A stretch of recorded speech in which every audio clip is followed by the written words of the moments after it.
Well, there are still 34 victims of the Boston Marathon bombing in the hospital this evening, one in critical condition. Meanwhile, one of the men suspected of maiming them all rests in fair condition under heavy guard.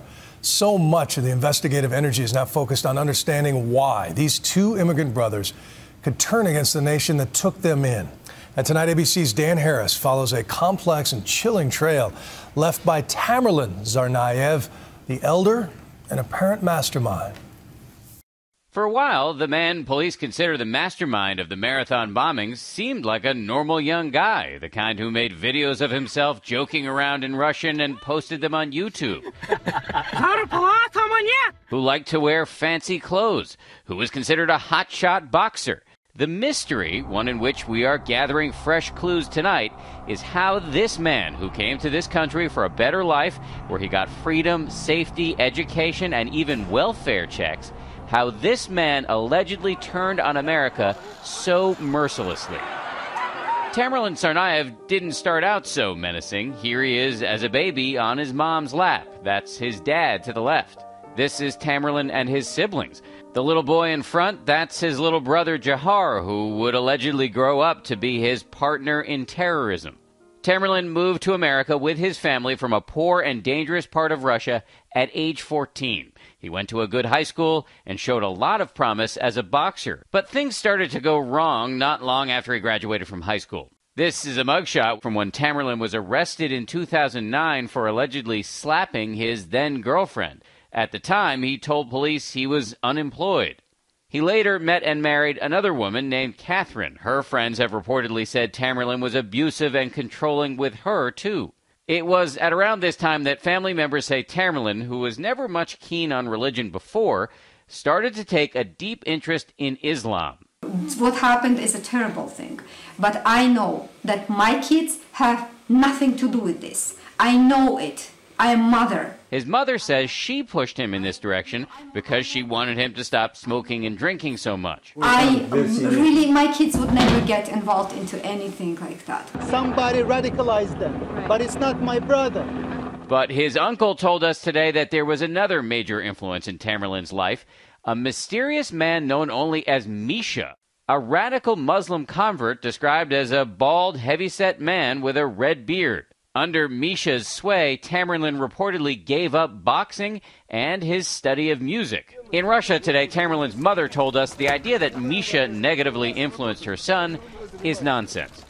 But it's pretty clear that whoever was influencing him, Tamerlan was becoming increasingly severe. He started to attend this mosque here in Cambridge, where on a few occasions he actually got into public fights with the imam. He stood up and also, challenged and actually called our preacher a hypocrite. During this time, the Russian government asked the FBI to investigate Tamerlan, worried he had links to extremists in that country.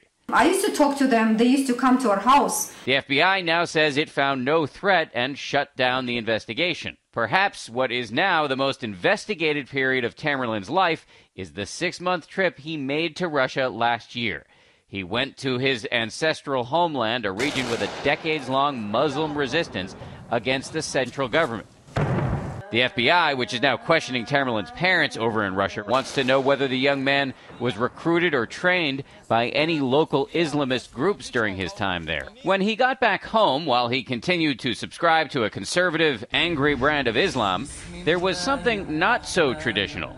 Tamerlan was a stay-at-home dad, taking care of his 3-year-old daughter while his wife worked 80-hour weeks as a home health aide. The couple even went on welfare intermittently, most recently last year.